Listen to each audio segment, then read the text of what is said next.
Good evening, everyone, and welcome to the very first YouTube Cambridge con Cheryl live. Woo woo!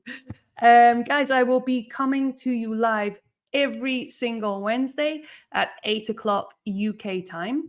So make sure you subscribe and hit the notification button so that you never miss one of the live trainings. During the live trainings, you can ask me any questions that you have about C1 or the Cambridge Advanced exam, and I will do my best to answer them for you. So get putting your questions in the chat box for me. Make sure you stay to the very end because I'm going to give you a little bit of information about what we're going to do next week in our live training too. Okay, but today we're going to be looking at what you guys requested the most during the summer sessions that we did, and that was use of English part 4 of the Cambridge Advanced exam, the one that everybody loves to hate. Okay, so we've not got much time this evening. We've got half an hour, so we're just going to get started and do some of those tasks. I'm going to show you exactly how to do them. Okay, so let's go. Let me make this a bit bigger for you. Okay, so first off, we're going to use a technique that I call knots and crosses. So knots and crosses, if you remember playing this game when you were a kid, like this, where you have the knots and you have the crosses. Oh, this is knots and crosses, okay? So this is what we're going to use to help us do these exercises. So let's look at our first exercise here, okay? So we need to use between 3 and 6 words when we're filling in the blanks here. So first we're going to do knots and crosses. Okay, so what we have to do is cross out the words that are the same in the first sentence and the words that are the same in the second sentence. Okay, so a place to park the car, to park the car. As I thought it would be. I thought it would be. Okay, so everything else, okay, we're looking at in the first sentence is things that will have to go in the gap here. Okay. Second sentence, I want to look if there's anything new added. Okay, so we're going to put a knot, a circle here around as. And we've got it wasn't. We've got a negative here. Okay. So this is the first step to doing use of English part 4. Now, let's look at this one. If you think you know the answer, try and write it in the chat box and see if you can guess, okay? But I'm going to start solving it now. So the first thing I see is as and as, right? As. So that makes me think when I see this harder than, this comparative form, as is another form of comparatives, no? So that's the first thing I think, is testing me on this grammar point, comparatives. So what am I thinking? So finding a place to park was harder than. Okay, but this is negative. It wasn't. So this is kind of opposite. It was harder than, it wasn't. So I'm thinking it wasn't, and then the opposite. Let me make that a bit bigger. It wasn't as, so the opposite of hard is easy. It wasn't as easy.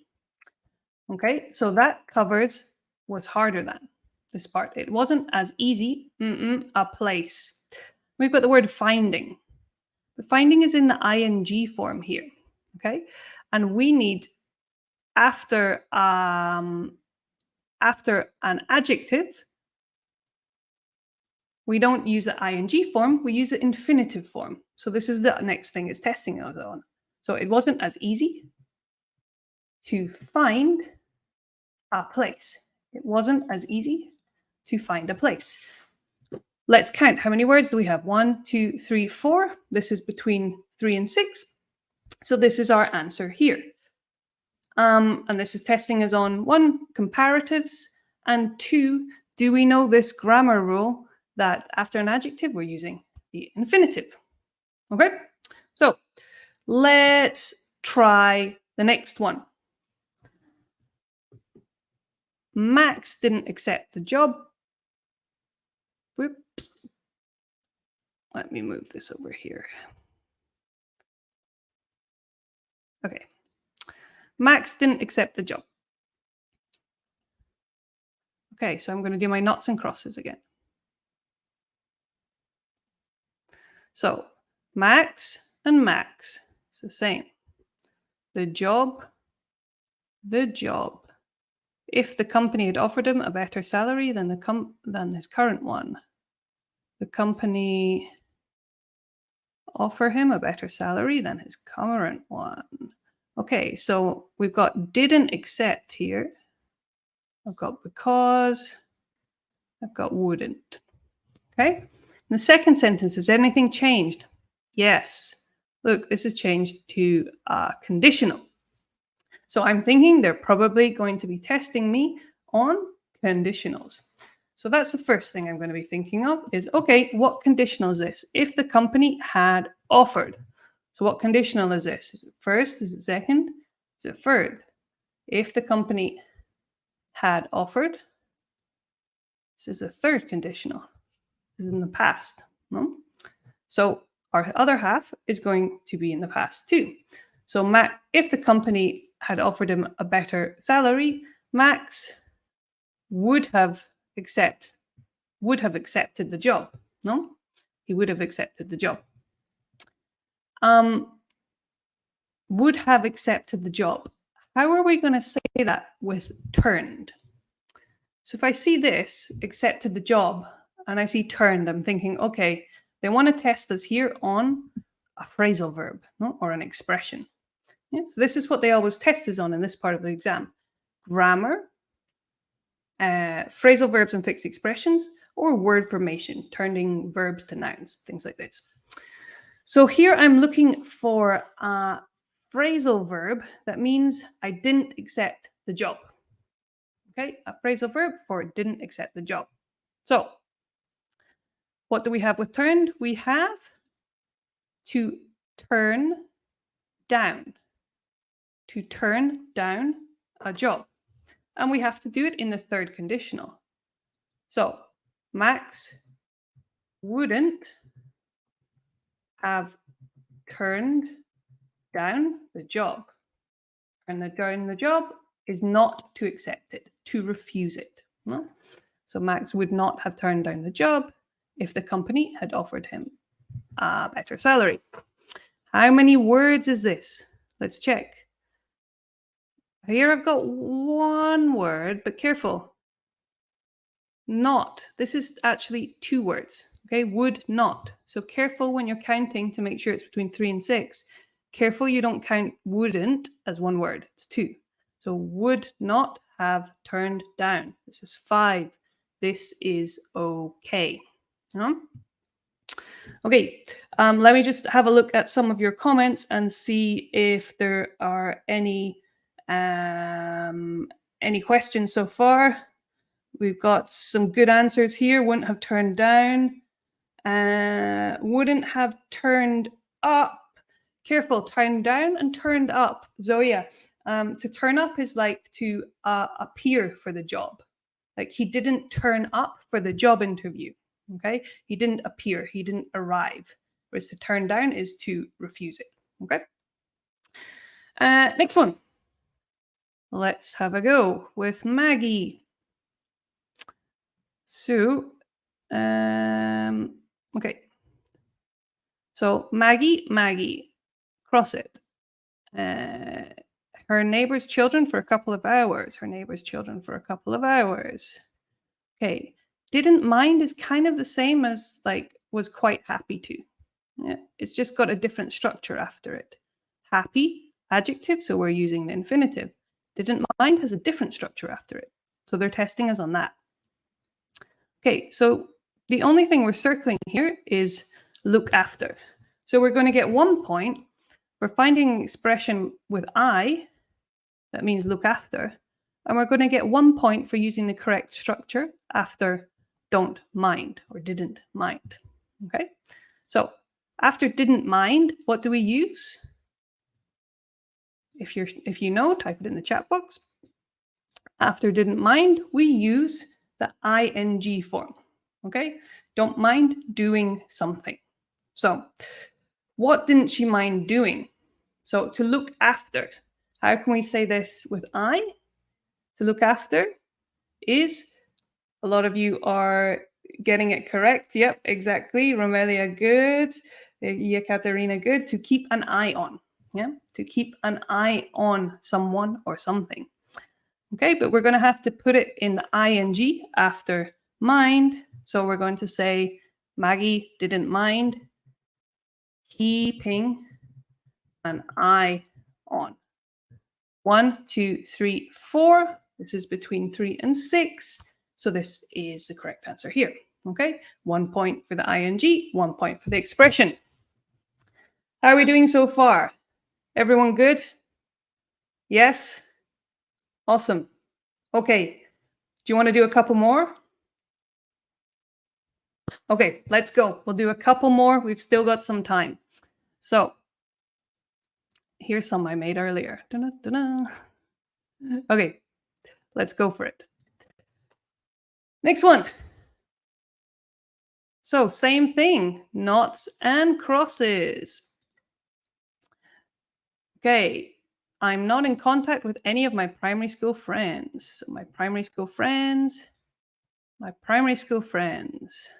Okay. So here I've got this whole first bit. I'm not in contact with any of. And here this is different. This is I have instead of I am. Okay. So we need an expression with touch. That means not in contact with. To not be in contact with. I have. Anyone know? I have lost touch. To lose touch with someone. Okay. To lose touch with someone. Okay. So I have. I have lost touch with my primary school friends. Okay, this is 3 words. And we've used I'm not in contact with. This is fine. Is it correct though? What do you guys think? So if I look at my first sentence, lost touch with, this covers this. I'm not in contact with. But careful. We've still got any of here that I haven't used. Okay? And I've only really done one thing. You get 2 points for each of these tasks. So you usually have to do 2 things, like in the examples we had above. Okay? So I've lost touch with, that's one thing. Okay? So our second thing, we need to say, I'm not in contact with any of, but I'm not is in the negative. So how would we say that in the positive? I've lost touch with. I've lost touch with all. I've lost touch with all my primary school friends. Some of you might put all of, and that's perfectly fine too. I've lost touch with all of my primary school friends. Okay. Lydia, lost contact with. Totally fine. However, the word that we have to use is touch. Okay. So be careful. You always have to use the word in bold when you're doing these exercises. So what you said makes sense, is perfectly correct, but you would lose the point in the exam because we're not using touch. Okay, so lost touch with. Good question from, who sent me this question? Maria, do we have to write our answer in capital letters during the exam? Very good point. Yes, if you're doing the paper-based exam, these answers that you're writing here have to be in capital letters or you will get 0 points. So right now, I haven't written anything in capital letters. So I'm thinking, yeah, I'm doing fantastic. I'm going to get an A in my exam and join Cheryl's 210 club. So I've got maximum marks. And then I get 0 because I haven't written in capital letters. So Maria, very good thing to mention that we need to write in capital letters. Awesome. Okay, let's do a couple more. Whoops. Next one, this is a super common expression. I can see it already when I see came and surprise. Those of you who have already done my use of English challenge, you should already know this expression because I've told you it a million times. Okay, so let's have a look. So I was surprised when my brother was suddenly promoted. Okay, so my brother, sudden. So I'm looking at this here. I see suddenly. Yeah, our adverb has changed to sudden, an adjective. Okay, so this is putting a ding, ding, ding, ding, ding in my head. Okay, so remember earlier I said that they're testing us on either grammar, either phrasal verbs or expressions, or word formation, changing verbs to nouns, adverbs to adjectives, things like this. So this is the first thing they're testing us here, is word formation. No? So we've got sudden as an adjective. Taking that part. So now we need to change promoted. Here we've got brothers is possessive. So it's going to be a noun. Adjective, then noun.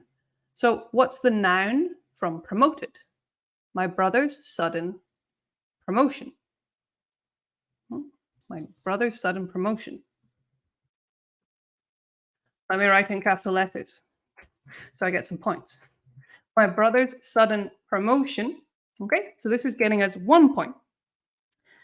And then we've got the second half of the sentence, or the first part. I was surprised when. And we've got this word that we have to use is came. No? So do you know an expression with came and surprise that means that you were surprised? No? My brother's sudden promotion. We say, who's got it? Yep, Thelma, good. Zoya, good. Juan, awesome. Yeah. My brother's sudden promotion came as a surprise to me. To come as a surprise. 1, 2, 3, 4, 5 words. We're between 3 and 6. We're good to go. On a little side note with this expression, because it comes up a lot in the exam. Okay. I always talk about with learning expressions because there's so many phrasal verbs that you have to learn. So many expressions. You get all these sheets, free PDFs with 10,000 phrasal verbs. You know the ones I'm talking about? These are overwhelming, and like when I see them, I'm just like, oh my God, like it's just like, why, like it's too much. No, we don't need to learn 20,000 phrasal verbs and expressions. You need to learn the most common ones that come up in the exam. And this is one of them. So pay attention. Okay. So we can say to come as a surprise, which means I was surprised. But normally we use it in the negative. To come as no surprise. This is the most common form. But you might also see it, as well as with the word surprise, you might see it with the word disappointment or shock. These two are not as common as surprise, but this is other times you will see it. To come as a surprise, to come as a disappointment, to come as a shock to me. Okay? To come as a surprise, disappointment, or shock to me. Okay? Careful with your spelling with surprise as well. A lot of people miss out the R in the middle. Okay, oops, I moved the wrong thing. Okay. And this next one, I can see the word, and I know this is another really common expression. Who sees the word bound? Who's from my use of English challengers? Who sees the word bound and knows the expression that they're testing us on here? Hmm? Okay, let's go. Let's look at it. So I'm sure customers. So from customers, about the new shop layout, Okay, so we've got will complain and I'm sure. Okay, any new words in the second? Well, it's starting with there. Okay, so there is an expression with bound in English that means I'm sure. Okay, and have any of you guys got it? What's the expression with bound that means I'm sure? There. So to be bound to. Okay, to be bound to. Let me put it over here. Okay, to be bound to. This means for sure something will happen. Okay, so this is for sure something will happen in the future. Okay, be careful with this phrase because it has a future meaning, something will happen, but the future meaning is built in to the expression. Okay, so we don't say, we have to use the verb to be, you will be bound to pass your exam. Okay, we don't say this. Okay, the future meaning is already built in, so we're going to say you are bound to pass. Okay, you're bound to pass your exam. You're bound to pass exam, get 210, the maximum mark, and join the 210 club. Okay, so we've got I'm sure, and we've got customers will complain. Okay, so there is or there are. Okay, well that depends on what's coming after it. No? So we've got bound to be. Bound to be what? Here we've got complain as a verb. What's the noun from complain? The noun for complain is complaint. One complaint, two complaints. So if it's customers, plural, I would expect it to be more than one complaint. So it's going to be plural. I'm going to say there are bound to be complaints. There are bound to be complaints from customers about the new shop layout. Okay. You could put some in there as well. If anyone's wondering, there are bound to be some complaints as possible. Okay. Careful with your spelling. Complaint has a T on the end. To complain is the verb. As a noun, we have the T. Okay. What's our time? We've got a time. We should be able to finish these last two. Okay. Let's go. Our next one. With never. Okay, Carrie only started playing badminton because you suggested it. Carrie. So the same. Badminton. If you hadn't suggested it. Okay, suggested it. Okay, if you hadn't, I've got a conditional here, added. Only started playing. Okay, and oh, I've got up. I've got a preposition here. Okay, so there's lots of things going on here. The first two things I'm spotting is in the second sentence. Number one, there's a conditional. So I'm going to have to think, okay, what conditional is this? This is if you hadn't suggested. What conditional is this? Is this first, second, or third? I kind of gave it away there, no? Past perfect is the third conditional. No? So we're going to have to use would plus have plus past participle in here. Okay. Next thing I notice is preposition up. If you see a preposition in here, this means that they want to test you on a phrasal verb. Okay. And our phrasal verb is going to be with start, to start playing. Okay. So what's a phrasal verb? That means to start playing a sport. I think some of you have got it already. Zoya, you've got it. Thelma's got it. Yep, good. To take up. Well, to take up a sport is to start a new sport. Okay. We're going to have to use it in the third conditional. And we're going to have to use never. So Carrie would have never taken up badminton if you hadn't suggested it. Would have never taken. 1, 2, 3, 4. This is between 3 and 6. Some of you might be asking me, Cheryl, but I put never in a different place.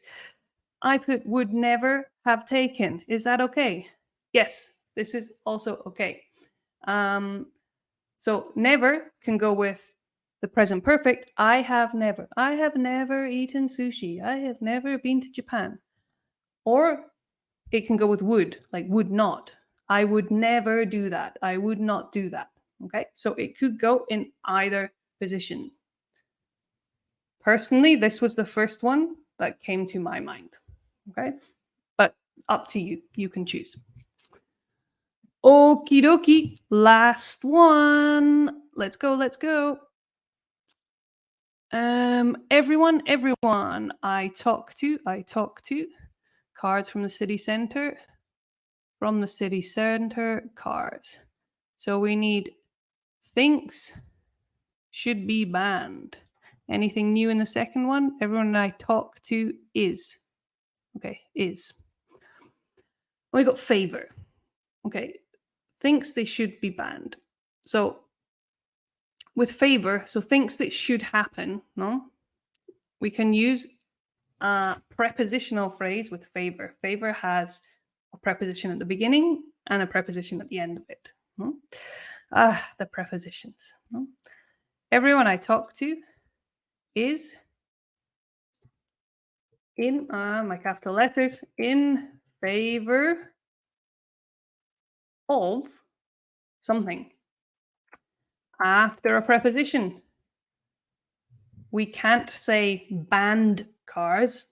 After a preposition, we have to use the ing. So banned is going to become in favor of banning cards.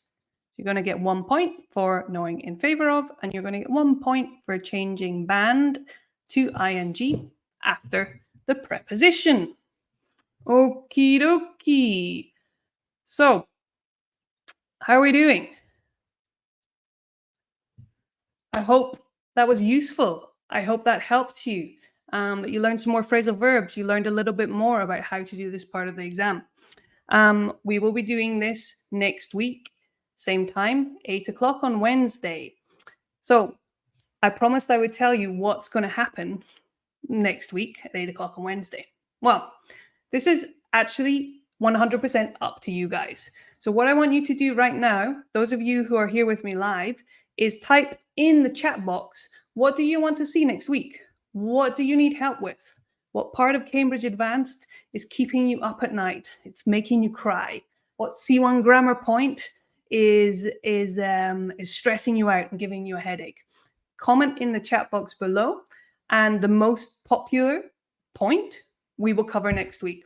Okay, guys, that is it from me.